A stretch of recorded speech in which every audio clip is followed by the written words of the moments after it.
ओम नमो भगवते वासुदेवाय। ओम अज्ञानतिमिरान्धस्य ज्ञानाञ्जनशलाकया चक्षुरुन्मिलितं येन तस्मै श्रीगुरवे नमः। हरे कृष्णा। आज की कथा में सबका स्वागत है। आज हम श्रवण करेंगे भगवान के प्रति शत्रुता का भाव रखने वाले भक्त को भगवान किस प्रकार से शुद्ध कर देते हैं। श्रीमद् भागवतम का 10वां स्कंद अध्याय 67वां द्विविध गोरिला के उद्धार की कथा से इसको हम श्रवण करेंगे, जो त्रेता युग के रामायण से लेकर द्वापर युग के भगवान कृष्ण की लीला के साथ संबंधित है। इसके पहले पौंड्रक उद्धार की कथा इसकी चर्चा हो चुकी है, लेकिन बलराम जी का चरित्र चल रहा था जो वे ब्रज यात्रा करने गए थे। उसके पश्चात उनकी और कथाओं के बारे में राजा परीक्षित प्रश्न पूछते हैं कि मैं पुनः अद्भुत कर्म करने वाले साक्षात अनंत देव अप्रमेय ऐसे बलराम जी के दूसरे कर्मों की जिन सबों को उन्होंने किया था उन सबको मैं सुनना चाहता हूं। इस प्रकार बलराम जी ने मदमत्त होकर रैवतक पर्वत पर द्वारका के पास गोपियों के साथ क्रीड़ा करते हुए दुष्ट द्विविध का उद्धार किया था। इस प्रकार कालिंदी के विदारण के पश्चात यद्यपि द्विविध के वध और बलराम जी का चरित्र संगत था, किंतु उससे पहले होने वाले पौंड्रक आदि वध आदि का निरूपण कर दिया गया है। इसलिए अभी द्विविध के उद्धार की कथा शुकदेव गोस्वामी प्रारंभ करते हैं।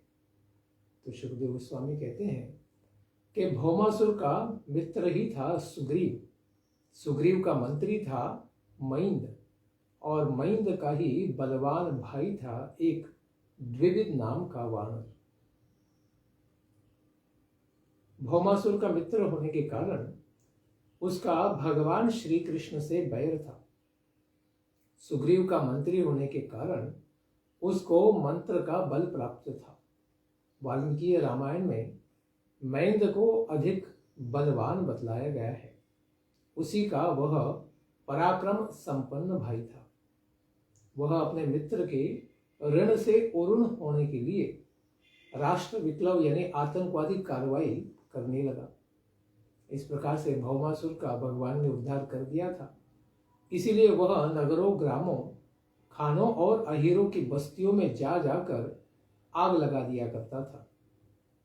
उसी के साथ कभी कभी पर्वतों को उखाड़कर प्रांत के प्रांत को चकनाचूर कर देता था। उसी प्रकार से अनर्थ देश में तो वह विशेष रूप से इस कार्य को करने लगा, क्योंकि उसे पता था भगवान सारे यादवों के साथ इसी के पास द्वारका में रहते हैं। इसीलिए उसी क्षेत्र में ज्यादा उत्पात मचाने लगा। इस प्रकार भगवान के वहां रहने के कारण ही उसने यह कार्यक्रम शुरू किया था।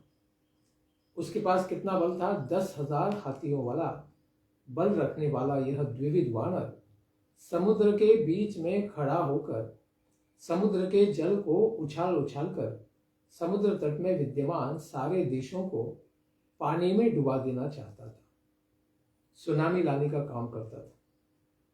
वह दुष्ट ऋषियों के आश्रमों में जाकर वृक्षों को भी तोड़ देता था और इतस्ततः मलमूत्र त्याग करता था, और साथ ही उनके होम की अग्नि को भी दूषित कर देता था। जिस प्रकार से खर और दूषण त्रेता युग में करते थे, उसी प्रकार से यह द्विविध द्वापर युग में कर रहा था। यह द्विविध दृप्त होने के कारण पुरुषों और स्त्रियों को उठाकर पर्वतों की कंदरा में उनको छुपा देता था और उनके ऊपर बड़ी वाली शिला लगाकर बंद कर देता था। जिस प्रकार से व्योमासुर यह कार्य करता था, यह उसी तरह से करता था जिस तरह भृंगी कीड़ा तीसरे दूसरे किसी कीड़े को अपने बिल में रख कर गुनगुनाता रहता है और वह कीड़ा अपनी जाति छोड़कर भृंग जाति में प्रवेश कर जाता है। यानी वो स्वयं उस भृंग के चिंतन के कारण स्वयं भृंग ही बन जाता है। उसी प्रकार से यह द्विविध प्रयास करता था। वह देशों को तो उपद्रव दे ही रहा था, लेकिन कुल स्त्रियों को भी दूषित करने लगा। वह अत्यंत मनोहर गीत को सुनकर रैवतक पर्वत के पास आ जाता है, क्योंकि वहां पर भगवान श्री बलराम जी अपनी गोपियों के साथ लीला कर रहे थे। वहां पर वे कमल की मालाओं को पहने हुए दर्शनीय सर्वांग सुंदर शरीर वाले और सुंदर युवतियों के बीच में बैठकर ऐसे यदुवंश शिरोमणि बलराम जी का दर्शन करता है। बलराम जी वारुणी को पीकर आनंद मग्न नेत्रों वाले सुंदर शरीर से मदमत्त गजराज के समान सुशोभित हो रहे थे तथा मनोहर गीत गाते हुए बलराम जी को उसने देखा। वह दुष्ट वानर वृक्ष की शाखा पर बैठकर शाखा को झकझोरते हुए स्त्रियों के सामने आकर किलकारी भी मारने लगा। किला किला करके जोर जोर से वो चिल्ला रहा था। बलदेव जी महाराज के साथ रहने वाली वे सारी स्त्रियां स्वभावतः ही चंचल और हास्य परिहास में प्रिय मानने वाली थी, इसलिए उस वानर की धृष्टता ढिठाई को देखकर वे सब हंसने लगे। तो बलराम जी के सामने उस वानर ने उनकी परवाह भी नहीं की कि वह वानर किस प्रकार से भौएं भटकाता था। कभी सब लोगों के सामने आकर अपने पिछवाड़े को दिखाता था। इस तरह वह सबों की अवहेलना कर रहा था, भगवान का अपमान कर रहा है। क्यों? क्योंकि पूर्व जन्म में वह जब भगवान श्री राम है यह सबने मान लिया था, लेकिन यह द्विविध भगवान के छोटे भाई लक्ष्मण को सामान्य व्यक्ति मानता था।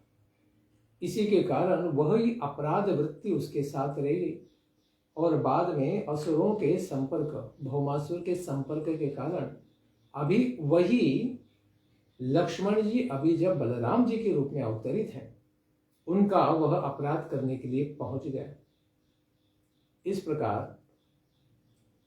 प्रहार करने वालों में श्रेष्ठ बलराम जी क्रोधित हो गए कि यह वानर क्या कर रहा है। उसको फिर भगवान ने एक पत्थर के टुकड़े से मारा, लेकिन द्विविध गोरिल्ला ने अपने आप को उस पत्थर से बचा लिया।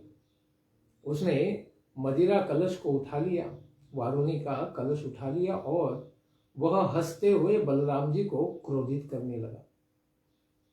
इस प्रकार वारुणी कलश को उसने फोड़ दिया और स्त्रियों के वस्त्रों को जाकर फाड़ने लगा और इस प्रकार से बलराम जी की अवहेलना करने लगा।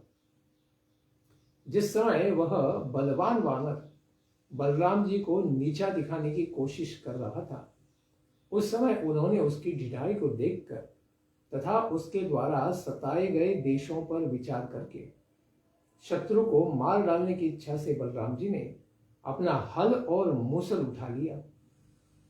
उसी के साथ महाबलवान द्विविध ने भी अपने एक ही हाथ से एक बहुत बड़ा शाल वृक्ष को उखाड़ लिया और उसे बलराम जी के सिर पर प्रहार किया।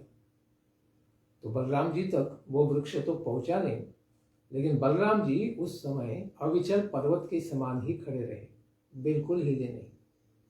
वे उस वृक्ष को अपने सिर पर गिरने से पहले ही पकड़ लेते हैं और अपने सुनंद नामक मूसल से उन्होंने द्विविध के सिर पर बहुत तेजस्वी प्रहार किया। उसके कारण उस द्विविध का सर ही फट गया और उससे रक्त की धारा प्रवाहित होने लगी। उसे देखकर लगता था जैसे किसी पर्वत से गेरू की धारा ही प्रवाहित हो रही हो। अपने सिर फटने की परवाह किए बिना ही द्विविध कुपित होकर एक दूसरा वृक्ष उखाड़ लेता है और उसको निष्पत्र बनाकर उसके पत्ते निकालकर बलराम जी पर प्रहार करता है, किंतु बलराम जी ने उसको तुरंत ही टुकड़े टुकड़े कर दिया। उसके पश्चात द्विविद अत्यंत क्रोधित होकर दूसरे और एक शाल वृक्ष को लेता है और बलराम जी को मारना चाहता है, लेकिन बलराम जी ने उसे भी छिन्न भिन्न कर दिया। इस प्रकार वह बलराम जी से युद्ध कर रहा था। एक वृक्ष के टूटने पर दूसरा वृक्ष उखाड़ के लाता। इस तरह से सारे वन को ही वृक्षहीन बना रहा था। उसके पश्चात द्विविद बलराम जी पर शिलाओं की वर्षा करने लगा और मूसल धारण करने वाले बलराम जी खेल खेल में ही उन सबको चूर चूर कर देते हैं। उस वानर श्रेष्ठ की भुजाएं ताल वृक्ष के समान थी। वह दोनों हाथों की मुट्ठी बांधकर तथा बलराम जी के पास जाकर अपनी दोनों मुट्ठियों से बलराम जी के वक्ष स्थल पर बड़ा तेजस्वी प्रहार करता है। यदुवंश शिरोमणि बलराम जी हल और मूसल को रख देते हैं और क्रोधित होकर देखते हैं कि अभी इसका उद्धार तो मेरे हाथों से ही करना चाहिए, मेरे अस्त्र शस्त्रों से नहीं। इस प्रकार अपनी दोनों भुजाओं से वे जातृस्थान यानी उसकी हसली कॉलर बोन के ऊपर बहुत तेजस्वी प्रहार करते हैं। उसके साथ ही इतना तेजस्वी प्रहार द्विविद गोरिल्ला सह नहीं सकता है, इसीलिए मुंह से रक्त वमन करता हुआ सा वह गिर पड़ता है। जिस तरह आंधी के आने पर जल में डोंगी छोटी नाव जो है वह डगमगाने लगती है, उसी तरह उस द्विविद के गिरते समय बड़े बड़े वृक्ष और शिखरों के साथ पर्वत भी हिलने लगा। आकाश में देवगण प्रकट हो गए। उन्होंने देखा कि द्विविद का उद्धार कर रहे हैं। सिद्धगण नमा नमा कर रहे हैं। बड़े बड़े मुनियों का साधु साधु शब्द उच्चारण करते हुए बलराम जी ने श्रवण किया और बलराम जी इनके ऊपर सब देवताओं ने फूलों की वर्षा की। इस प्रकार संसार में उपद्रव मचाने वाले द्विविद को इस प्रकार से बलराम जी ने उद्धार कर दिया। भले उसमें पहले तो त्रेता युग में भक्त का भाव था राम जी के प्रति, लेकिन लक्ष्मण जी के प्रति अपराधी भाव था।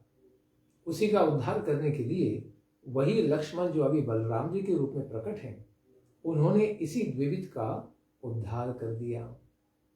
यह लीला बड़ी ही महान है, जिससे भक्तों को पता चलता है कि भगवान और उनके संगीगण हो या उनके अवतार हो, उनका कभी भी अपराध नहीं करना चाहिए। इस अपराध के कारण उसे इसी प्रकार से पवित्र किया जाएगा। इस प्रकार बलराम जी ने द्विविद का उद्धार कर दिया और वे द्वारकापुरी में वापस सुखपूर्वक लौट आते हैं। उसी समय जब सारे पूर्ववासी जान जाते हैं कि बलराम जी ने द्विविद का किस प्रकार से उद्धार किया है, तो सब लोग उनकी भूरी भूरी प्रशंसा करते हैं। इस प्रकार से द्विविद का उद्धार हुआ। इसके पश्चात की लीला को हम श्रवण करेंगे कल के प्रातःकालीन सत्र में। धन्यवाद। हरे कृष्ण। ग्रंथराज श्रीमद् भागवतम की जय। बलराम जी महाराज के द्वारा द्विविद गोरिल्ला के उद्धार कथा की जय। हृदय गौर प्रेमानंदे हरि हरि बोल। जय जय श्री राधे श्याम। जय जय श्री वृंदावन धाम।